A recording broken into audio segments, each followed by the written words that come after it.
सर्वेभ्यो नमो नमः। संस्कृत धारा Kashi YouTube channel से मैं सोनम मिश्रा। महाकवि कालिदास द्वारा विरचित संपूर्ण पूर्व मेघ वाचन। कश्चित् कान्ता विरह गुरुणा स्वाधिकारात् प्रमत्तः सापेनास्तङ्गमितमहिमा वर्षभोगेण भर्तुः यक्षश्चक्रे जनकतनया स्नानपुण्योदकेषु स्निग्धच्छाया तरुषु वसतिं रामगिर्याश्रमेषु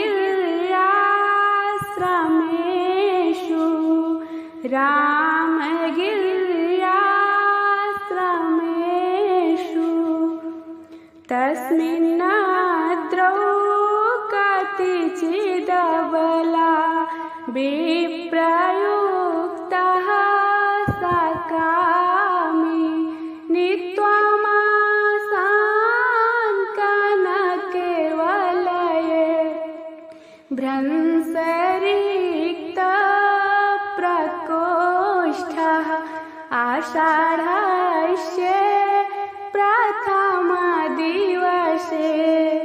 मेघमाश्लिष्टसानुं वप्रक्रीडा परिणतगज प्रेक्षणीयं ददर्श प्रेक्षणीयं ददर्श तस्य स्थित्वा कथमपि पुरः कौतुकाधानहेतो अन्तर्बाष्पशिरमनुचरो राजराजस्य दध्यौ मेघालोके भवति सुखिनोऽप्यन्यथा वृत्तिचेतः कण्ठश्लेष प्रणयिनी जने किं पुनर्दूरसंस्थे किं पुनर्दूरसंस्थे प्रत्यासन्नेन भषिदयिता जीवितालम्बनार्थी जीमूतेन स्वकुशलमयीं हारयिष्यन् प्रवृत्तिं सप्रत्यग्रैः कुटजकुसुमैः कल्पितार्घ्याय तस्मै प्रीतः प्रीतिप्रमुखवचनं स्वागतं व्याजहार स्वागतं व्याजहार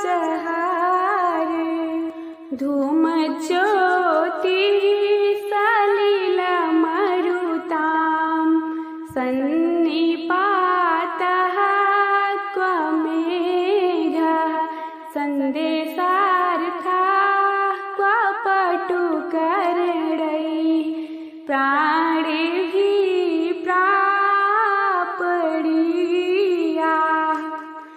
इत्योषुक्यादपरिगणयन्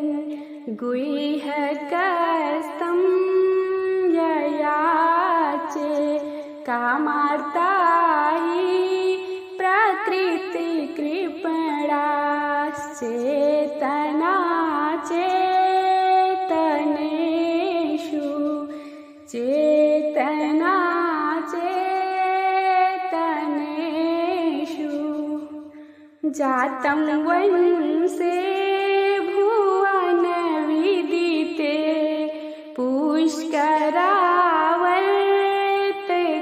पुष्करावर्तकानां जानामि त्वां प्रकृतिपुरुषं कामरूपं मघोनः तेनार्थी त्वं त्वयि विधिवशात् दूरबन्धुर्गतोऽहं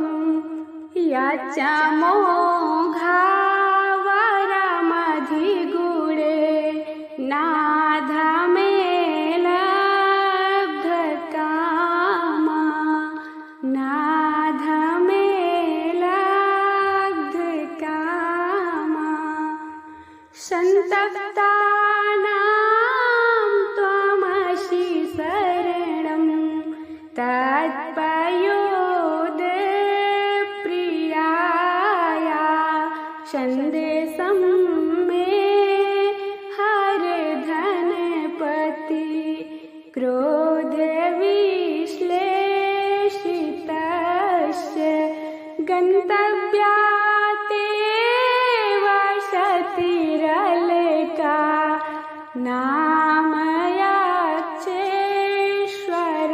नामयाक्षेश्वराराम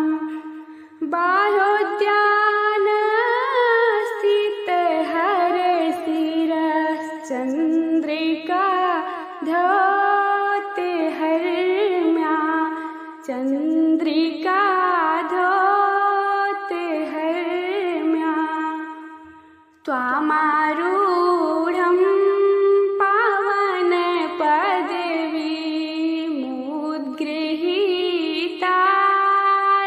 पावनपदवीमुद्गृहीतालकान्ता प्रेक्षिष्यन्ते पथिकवनिता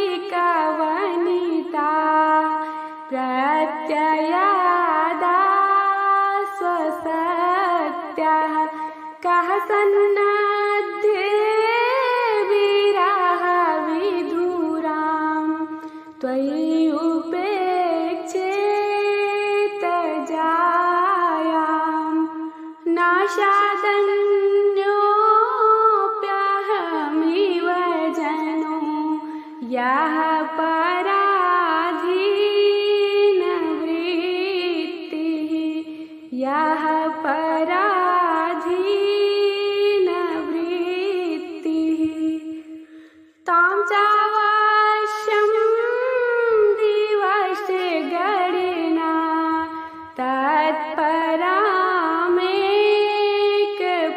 तत्परामेकपत्नीम् अभ्यापन्नामभिहते गतिर् द्रक्ष्यसि भ्रातृजायाम् आशाबन्धः कुसुमसदृशं प्रायशोऽहं गणानां सद्यः पाति प्रणयहृदयं विप्रयोगे रूढद्धि विप्रयोगे रूढद्धि मन्दं मन्दं नुदति पवनाश्चानुकूलो यथा त्वां वामश्चायं नदति मधुरं चातकस्ते सगन्धः गर्भाधान क्षण परिचयान् नूनमाबद्धमाला सेविष्यन्ते नयन शुभगं खे भवन्तं बला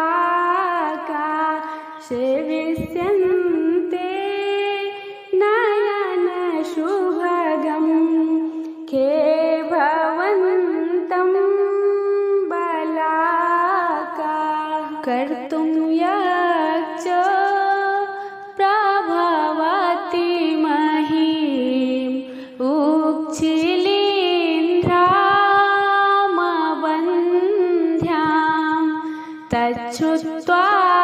ते श्रावण सुभगं गर्जितं मानसोत्का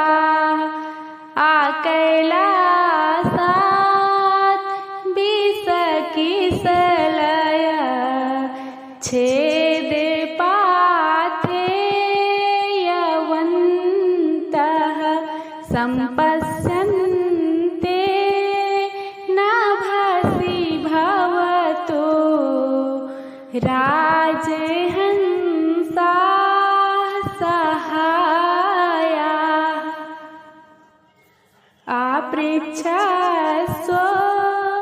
प्रिया सखा मामुं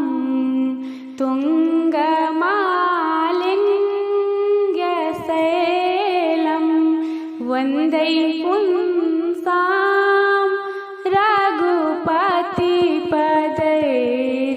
रघुपतिपदैरङ्कितं मेखलासु काले काले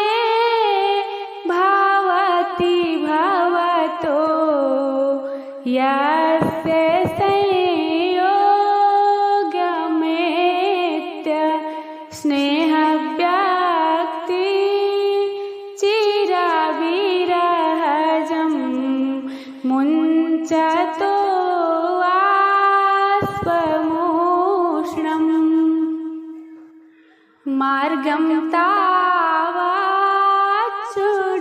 कथयत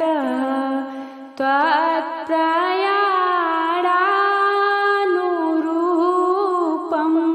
सन्देशं मे तदनुजलद श्रोष्यसि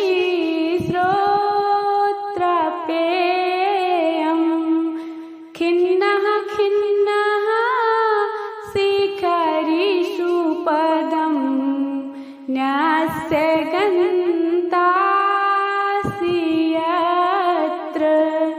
क्षीणः क्षीणः परिलघुपयः स्रोतसां चोपभुज्य अद्रे शृङ्गं हरति पवनः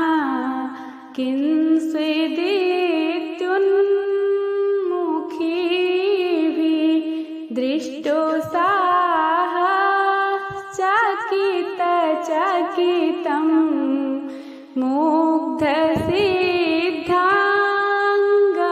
मुग्धसिद्धाङ्गनाभिः स्थानादस्मात् सरसनिचूलात्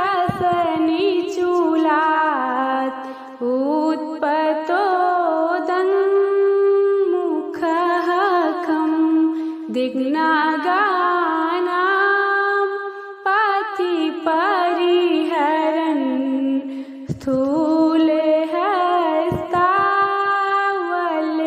स्थूलहस्तावलेपान्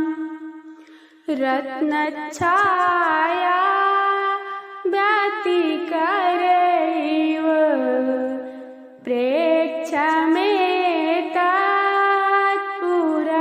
प्रेक्षमेतत्पुरस्ताद् वल्मीकाग्रात् प्रभवति धनु खण्डमाखण्डलस्य येन श्यामं वपुरतितरां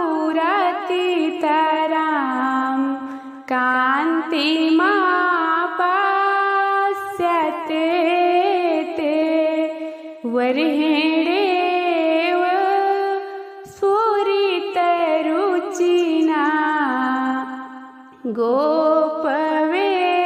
गोपवेशस्य विष्णो त्वय्यायत्तं कृषिफलमिति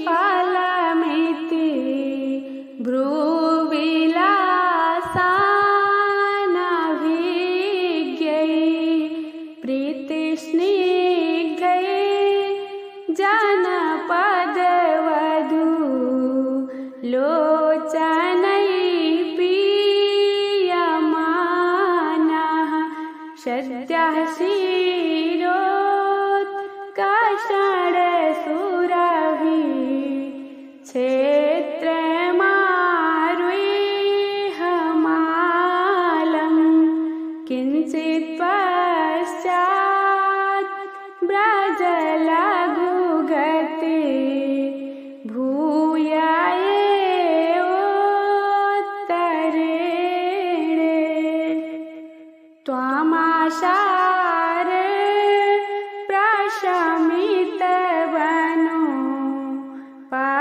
प्लवं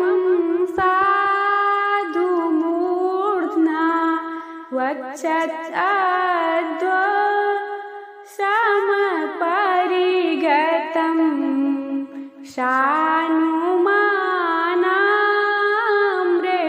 शानुमानाम्रकूटः न क्षुद्रोऽपि प्रथमसुकृता पेक्षया संश्रयाय प्राप्ते मित्रे भवति विमुखः किं पुनर्यास्तथोक्त्यै छन्नोपान्तः परिणते फले द्योतिभिः काननाम्रे त्वय्यारूढे शिखरमचलः स्निग्धे वेणी सवर्णे नूनं यास्यात् अमरे मिथुन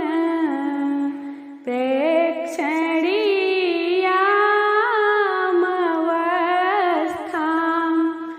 मध्ये श्यामः स्तनैव भुवः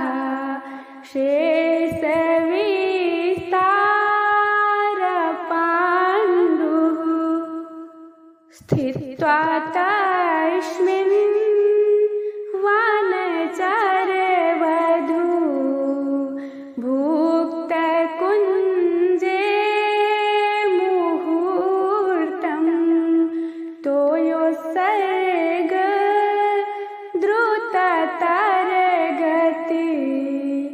तत्परं वर्त्मतीडः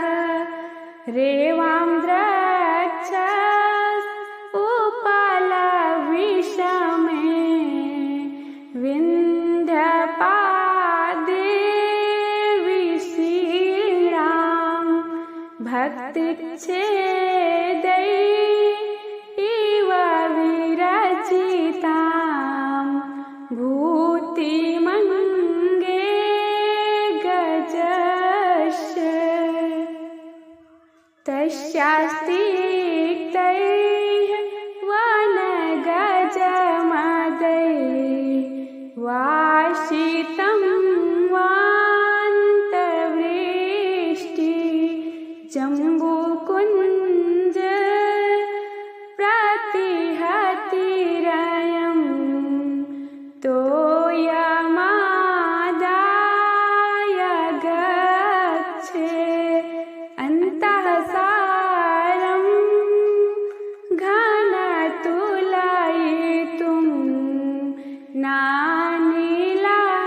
शक्षति त्वां रिक्तः सर्वो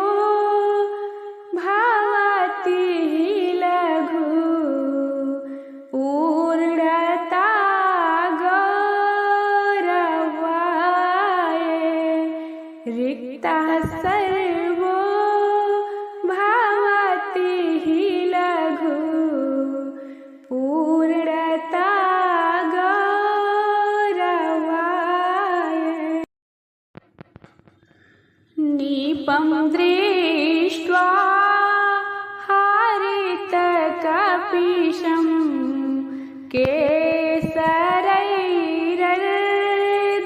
केसरैरर्धरूढै आविर्भूत प्रथममुकुला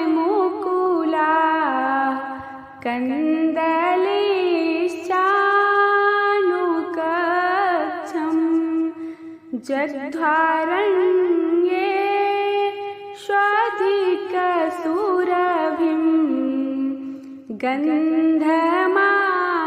गन्धमाघ्राय चोर्व्याः सारङ्गास्ते जललवमुचः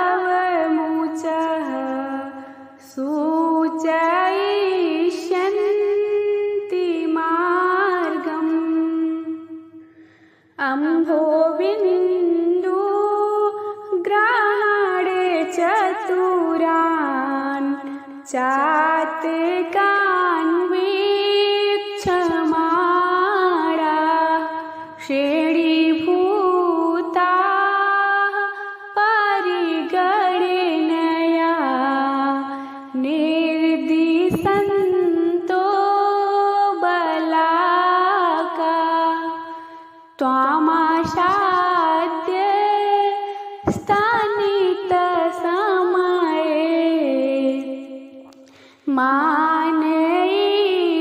मानयिष्यन्ति सिद्धा सोत्कम्पानि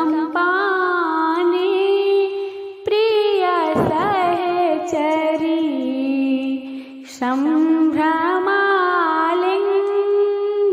सम्भ्रमालिङ्गितानि उत्पश्यामि द्रुतमपि सखे मत्प्रियार्थम् ईयाशो कालक्षेपं कुकुभसुरभौ पर्वते पर्वते ते शुक्लापाङ्गैः सजलनयनैः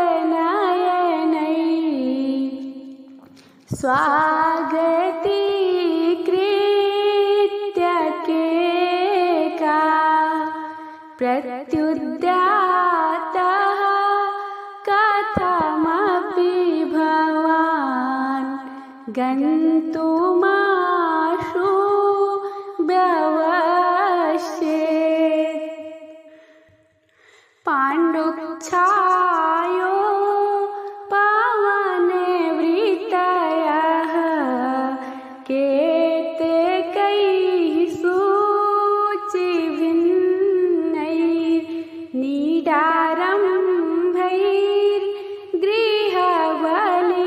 शुचिभिन्नैर्निडारम्भैर्गृहबलिभुजाम् आकुलग्रामचैत्या त्वय्यासन्ने परिणते फल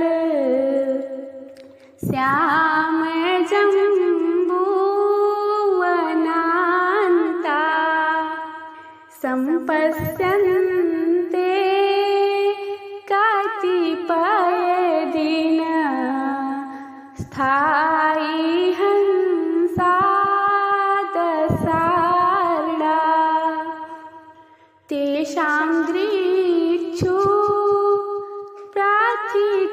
प्रार्थितविदिशा लक्षणां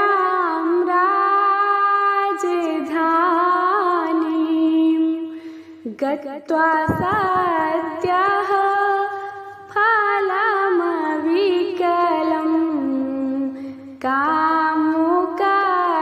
कामुकत्वस्य लब्धा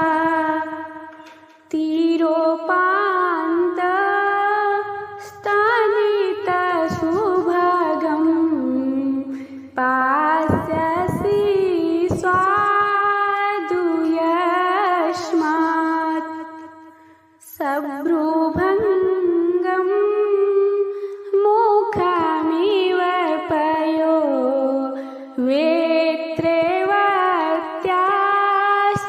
वेत्रेवत्याश्चलोर्मि नीचैराख्यं गिरिमधिवसेत् तत्र विश्रामहेतो त्वत्सम्पर्कात् पुलकितमिव प्रौढपुष्पैः कदम्बैः यः पण्डे स्त्री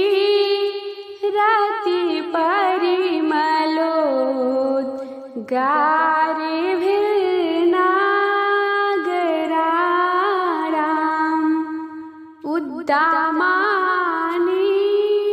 प्रार्थयति शिला वेस्मभिर्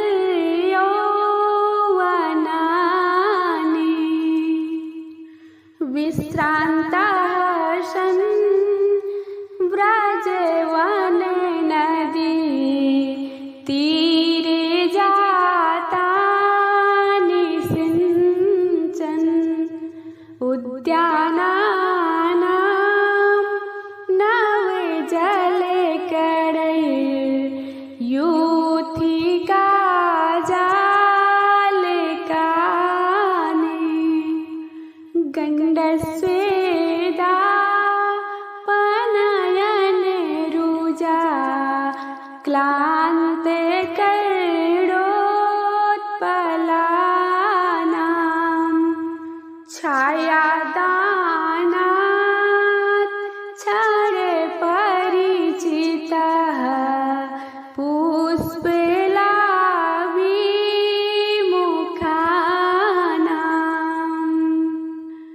वक्रः पन्था यद्यपि भवेतः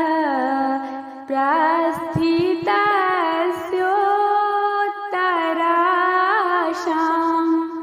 सौधोत्सङ्ग प्रलय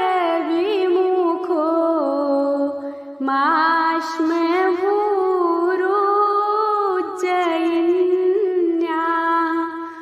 विद्युद्दाम स्फुरितचकितैः तत्र पौराङ्गनानां लोलापाङ्गैर्यदि न रमसे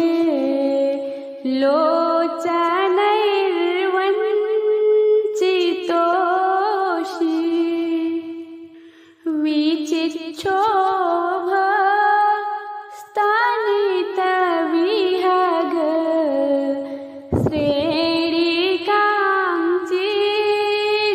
श्रेणिकाञ्चिगुडाया संसर्पन्त्या स्खलितसुभगं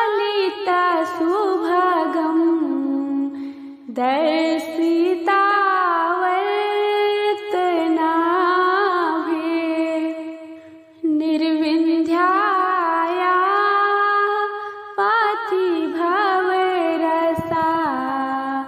भ्यन्तरः सन्निपत्य स्त्रीणामाद्यं प्रणयवचनं विभ्रमो हि प्रियेषु वेणीभूत प्रातनुसलीला सावतीतस्य सिन्धुः पाण्डुच्छाया तटरुहतरु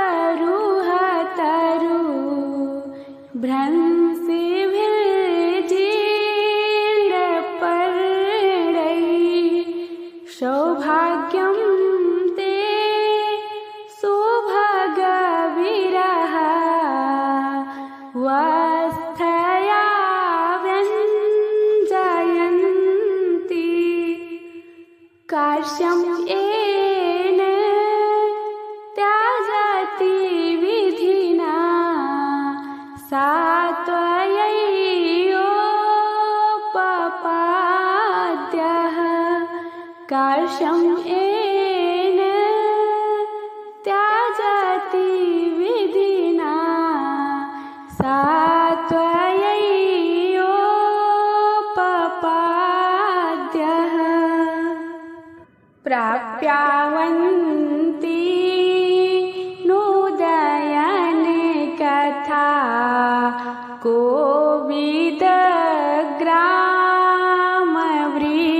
कोविदग्रामवृद्धान् पूर्वोत्तिष्ठा मनुसरे पुरीं श्रीविशालां विशालां स्वल्पीभूते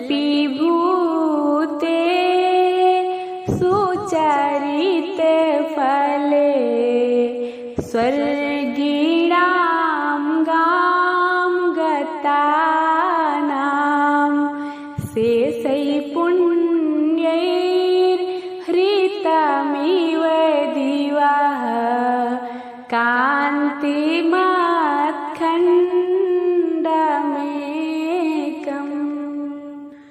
दीर्घे कुर्वन् पाटुमदकलं कूजितं सारसानां प्रत्युषेषु स्फुटितकमला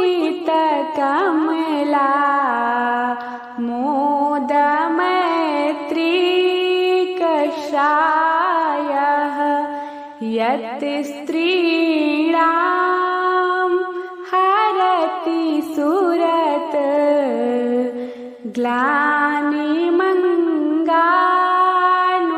ग्लानिमङ्गानुकूलः क्षिप्रावातः प्रियतमैव प्रार्थना चाटुकारः हारांस्तारान् तारले गुटिकान् कोटिशः शङ्खसूक्ति शस्पुष्यामान् मरकतमणीन् उन्मयूख प्ररोहान् दृष्ट्वा यस्यां विपणिरचितान् विद्रुमाणां च भङ्गान् संलक्ष्यन्ते सालिलनिधयः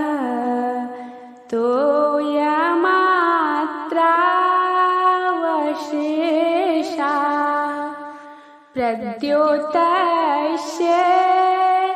प्रियदुहितरं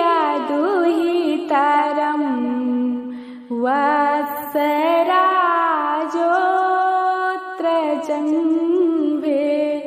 हैमं ताल द्रुमवनमभूत् अत्र तस्यैव राज्ञः अत्रोद्भ्रान्ताः किल नलगिरिः स्तम्भमुत्पाट्य दर्पा दित्यागन्तून् रमयति जनो यत्र बन्धूनभिज्ञः पत्रस्यामा दिनकरे हये स्पर्धिनो यत्र वाहा शैलोदग्रा त्वमिव करिणो वृष्टिमन्तः प्रभेदात् योधाग्रण्यः प्रतिदशमुखम् संयुगेत स्थिवांसः प्रत्यादिष्टा भरणे रुचया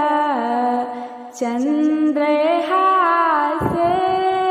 व्रणाङ्कैः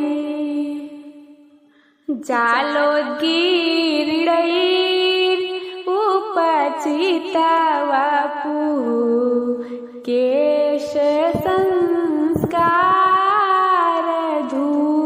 केशसंस्कारधूपैः बन्धुप्रीत्या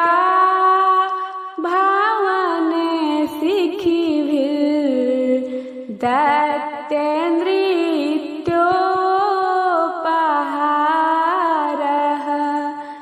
हर्मे स्वस्या कुसुमसुरभिः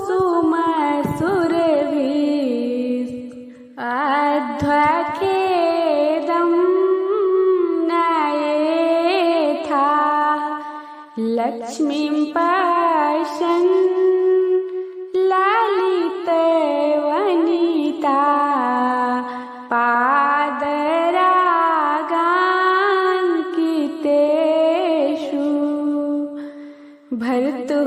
कंठ छविरीति गणैः सादरं वीक्षमाणः पुण्यं यायास्त्रिभुवन गुरोर्धाम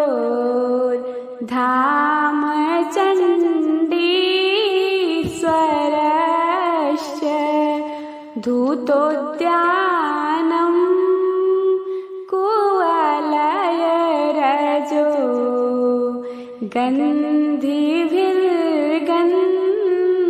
गन्धिभिर्गन्धवत्या तोयक्रीडा निरत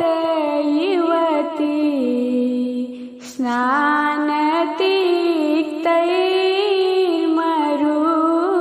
स्नानतीर्थैर्मरुद्भिः अप्यन्नस्मिन् जलधरे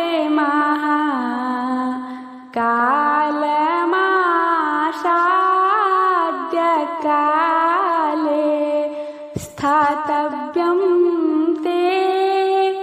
नयन विषयं यावदत्तेति भानुः कुर्वन् सन्ध्या बलिपटे हतां शूलिनः श्लाघनीयाम् आमन्त्राणां फलमविकलं लप्स्यसे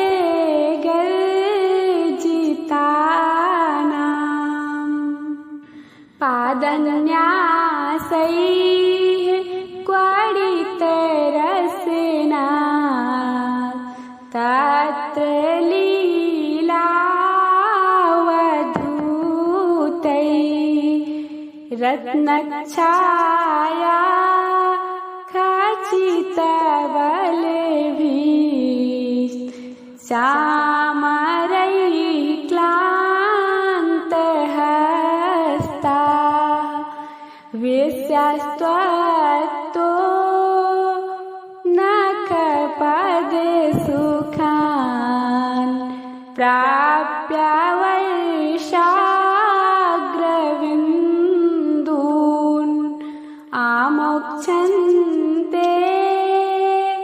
त्वयि मधुकर श्रेणीदीर्घान् कटाक्षान् पश्चादुक्तैः भुजतरुवनं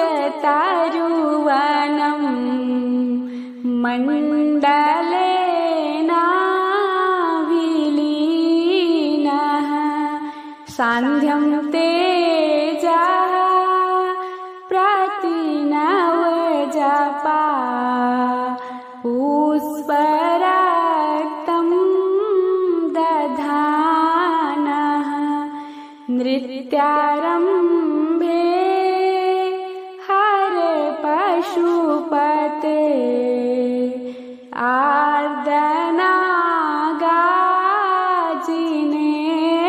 आर्दनागाजिनेच्छाम्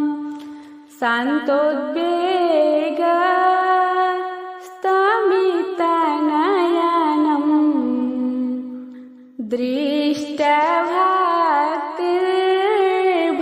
दृष्टभक्तिर्भवान्या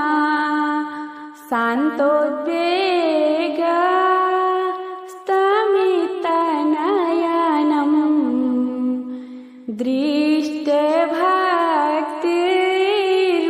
दृष्टभक्तिर्भवान्या गच्छन्ति नाम रामणे वसतिं योषितां तत्र नक्तं रुद्धालोके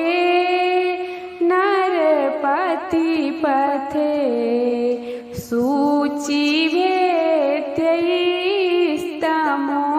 सूचिभेद्यैस्तमोभिः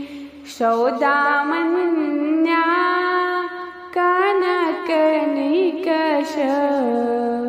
स्निग्धया दर्शयोर्वीं तोयोत्सर्गस्तनितमुखरो मास्मभूर्विक्लवास्ता तां कस्याञ्चित् भावनबलभौ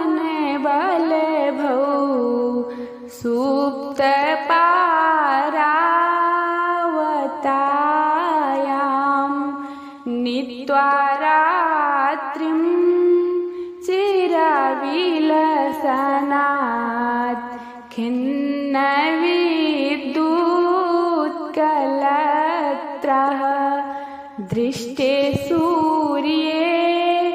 पुनरपि भवान्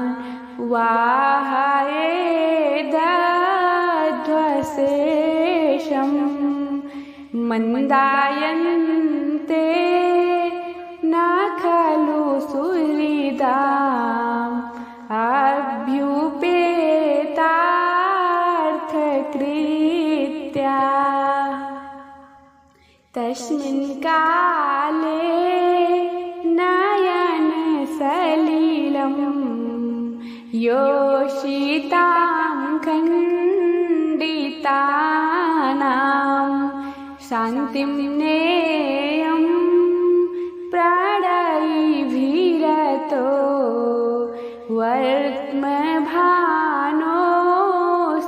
वर्त्मभानोस्त्यजाशु प्रालयास्त्रं कमलवदनात् सोऽपि हर्तुं नलिन्या प्रत्यावृत्ता त्वयि कररुधि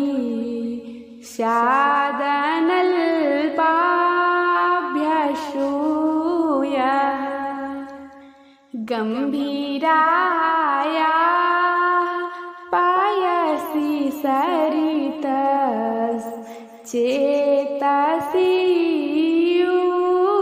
प्रसन्ने छायात्मापि प्रकृतिसुभगो लप्स्यते ते प्रवेशम् तस्मादस्याः कुमुदविशदान् अर्हसि त्वं न धैर्यान् मोघीकर्तुं चटुलसफरोत् वर्तनप्रेक्षितानि तस्याः किञ्चित् करधृतमिव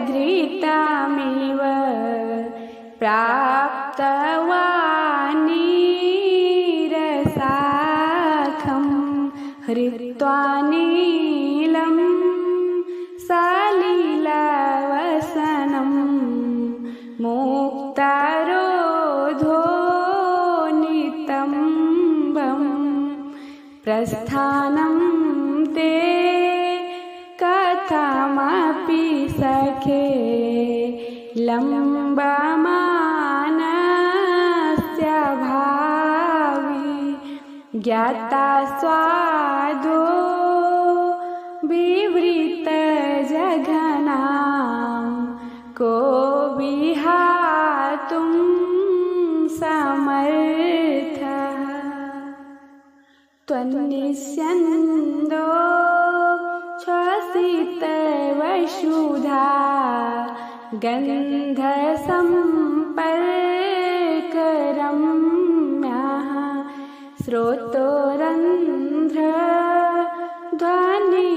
श्रोतोरन्ध्रध्वनितसुभगं दन्तिभिः पीयमानः निचर्वास्यत्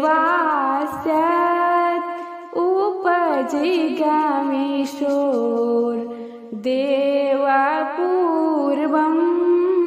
गिरिं ते शीतो वायुः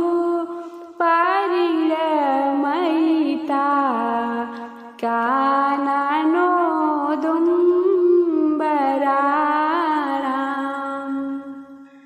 तत्र स्कन्दं नियतवसतिं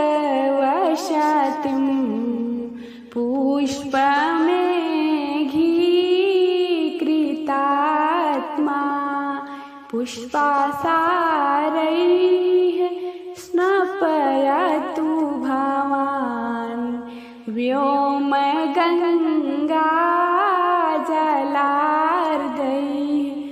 रक्षाहेतो नवशशिभृता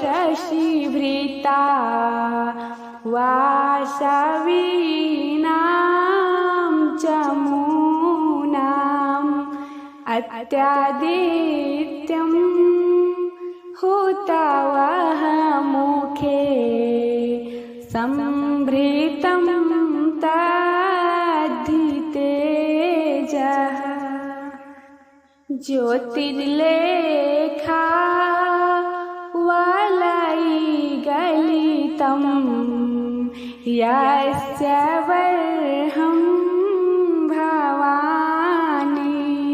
पुत्रप्रेम्णा कुवलयदल प्रापिकर्णे करोति धौतापाङ्गं हरससिरुचा पावकेस्तं मयूरं पश्चाद्रिग्रहणे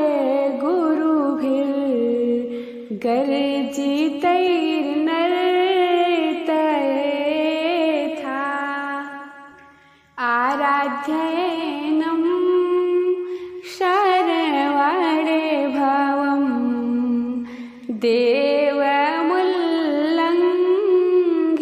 देवमुल्लङ्घिताध्वा सिद्धद्वन्द्वैः जलकणे भयात् वीडिभिर्मुक्तमार्गः व्यालम्बेथा सुरभितनया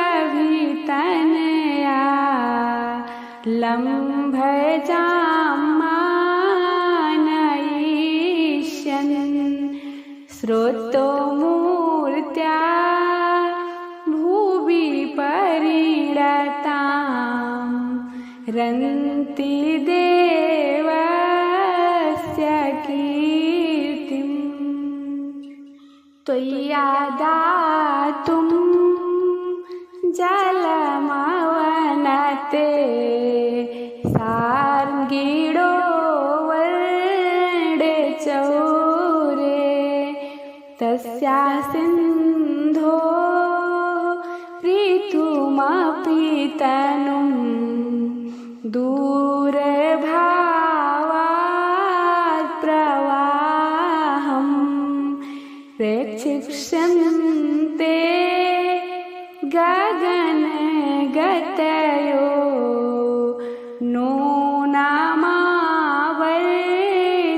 नूनामावर्जदृष्टि रेकं मुक्ता गुडमिव भुवः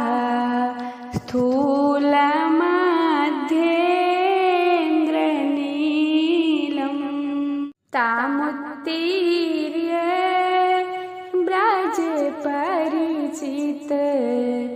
ब्रूलता विभ्रमाणां पश्चिमोक्षेपात् उपरि विलसत्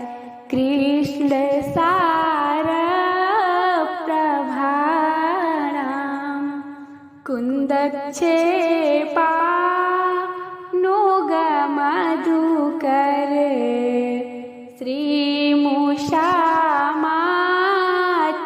श्रीमुषामात्मबिम्बं पात्रीकुर्वन् दशपुरे वधू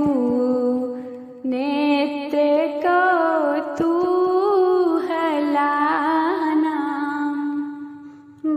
ब्रह्मावर्तं जनपदमथ छायया गाहमानः क्षेत्रं छत्र प्रधनेऽपि कौरवं तद्ध्वजेथा राजन्यानां शीतशरशतैर्यत्र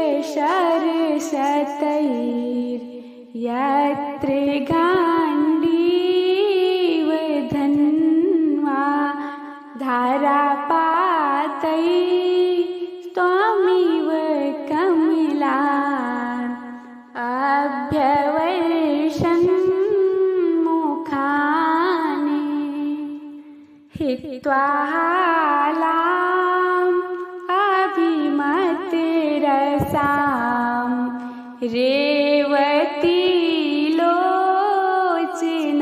रेवतीलोचनाङ्कां बन्धुप्रीत्या समरविमुखो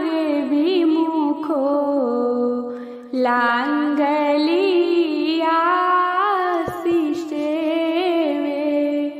कृत्वा तासाम् अभिगममपां सौम्य सारस्वतीनाम् अन्तः शुद्ध त्वमपि भविता वर्णमात्रेण कृष्ण तस्माद्गच्छे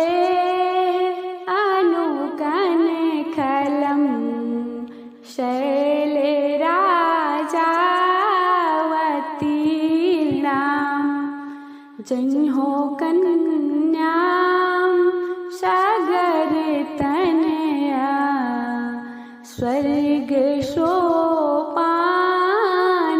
स्वर्गसोपानपङ्क्तिं गौरीवक्त्र भ्रिकुटिरचनां या विहस्येव फेनैः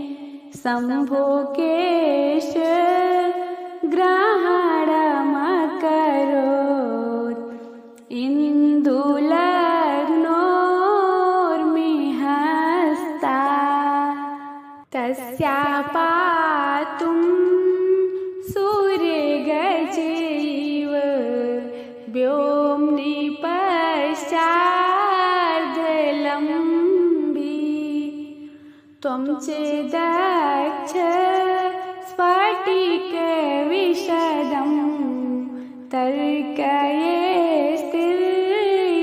तर्कयेस्तिर्यगम्भः संसर्पन्त्या सपदि भवेतः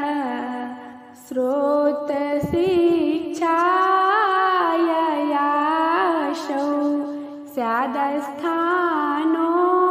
स्यादस्थानोपगते यमुना सङ्गमेवाभिरामा आसीनानां सुरभितशीलं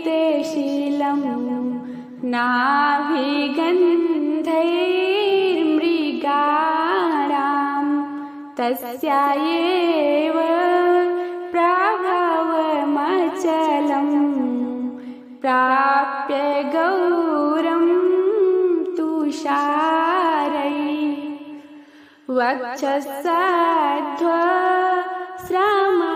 वक्षःसध्वश्रमविनयने तस्य शृङ्गे निषण्डः शोभां शुभ्र त्रिनयने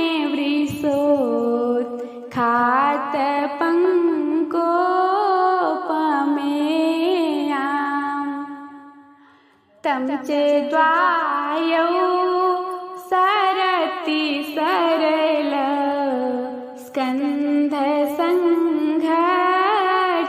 स्कन्धसङ्घट्टजन्मा बाधे तोल्का छपिते चमरी बाले भारो दवाग्निः अर्हस्येनं शमयितुमलं वारिधारा सहस्रैः आपन्नार्ति प्रशमने फला सम्पदो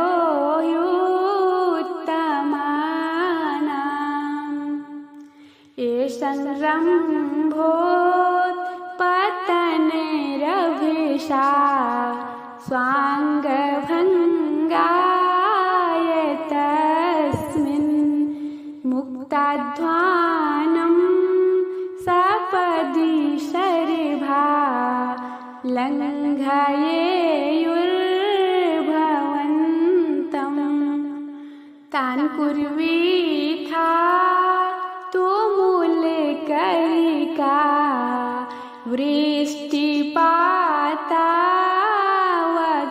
वृष्टिपातावकीर्णान् केवानाश्यो परिभवपदं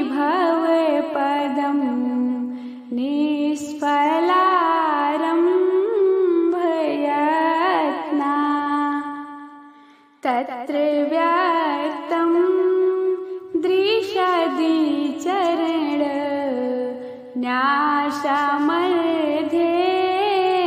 न्यासमर्धेन्दुमौले सत्सिद्धै रूपचिते बलिं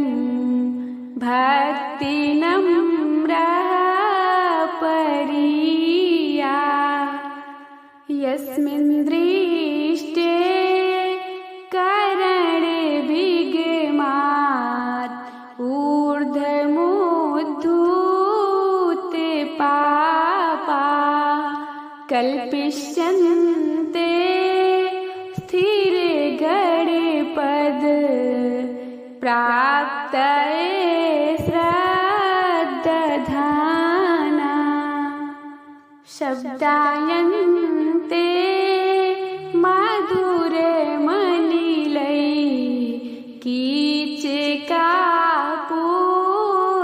कीचकापूर्यमाणा संसक्ताभि त्रिपुरे विजयो गीयते किन्नरीभिः निर्हदस्ते मूरजैव चेत् कन्दरेषु ध्वनिः स्यात् सङ्गीतार्थो ननु पशुपते तत्र भावी समग्रः प्रालेयाद्रे रूपतटमति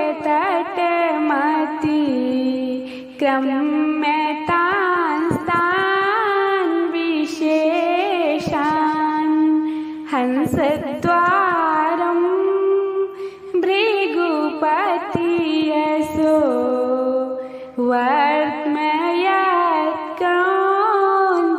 वर्त्मयत्क्रौञ्चरन्ध्रं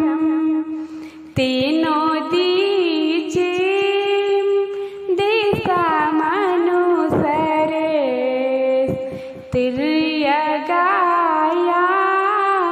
तिर्यगायामशोभि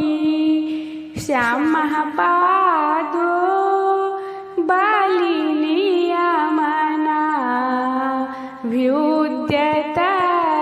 व्युद्यतस्यैव विष्णो गत्वा चोर्ध्वं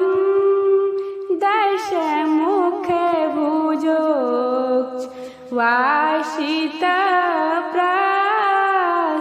वासितप्रस्थसन्धे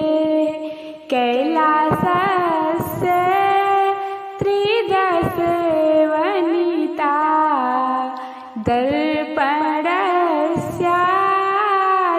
दर्पणस्यातिथिस्या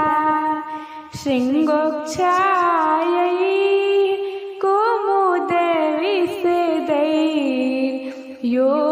कुमुदविशदैर्योर्वितत्य स्थितः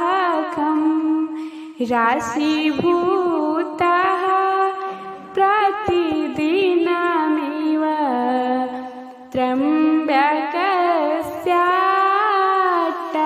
त्र्यम्बकस्याट्टहासः उत्पश्यामि त्वयि तटगते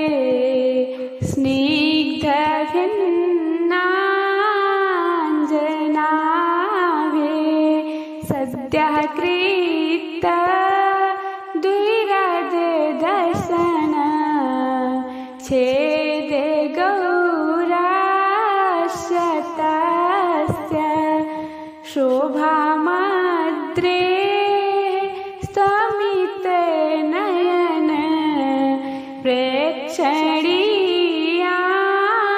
भवित्रीम् अंसन्यस्ते सति हलभृतो मे चके वाससीव हित्वा तस्मिन् भुजगवलयं शम्भुना दत्तहस्ता क्रीडाशैले यदि च विचरेत् पादचारेण गौरी भङ्गिभक्त्या विरचितवपुः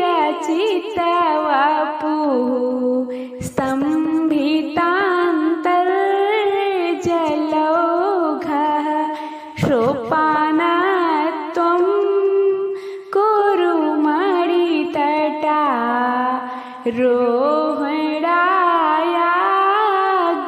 रोहणायाग्रयायि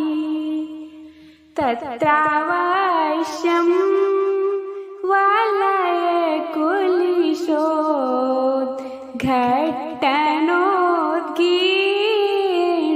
वलयकुलिशोद्घट्टनोद्गीडतोऽयं निस्सन्ति त्वां सुरैवतयो यन्त्रधारा गृहत्वं ताभ्यो मोक्षस्तव यदि सखे धर्मलब्धस्य नाशात् क्रीडालोला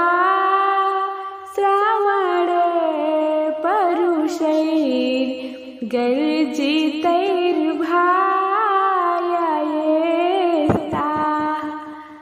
हेमाम्भोजे प्रसविसलिलं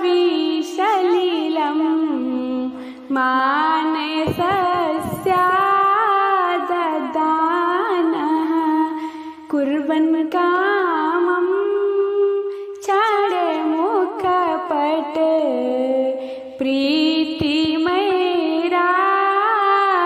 प्रीतिमैरावतस्य धुन्वन् कल्प द्रुमकिसलयान् यन्सुकानीव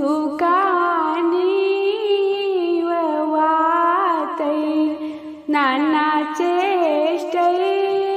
नानाचेष्टैर्जलदे ललितैः निर्विशेषं नागेन्द्रम् तस्योत्सङ्गे प्राणायिनैव स्रस्ते गङ्गादुकूलां न त्वं दृष्ट्वा न पुनरलेकां ज्ञास्यसे कामचारिन् यावः काले वहति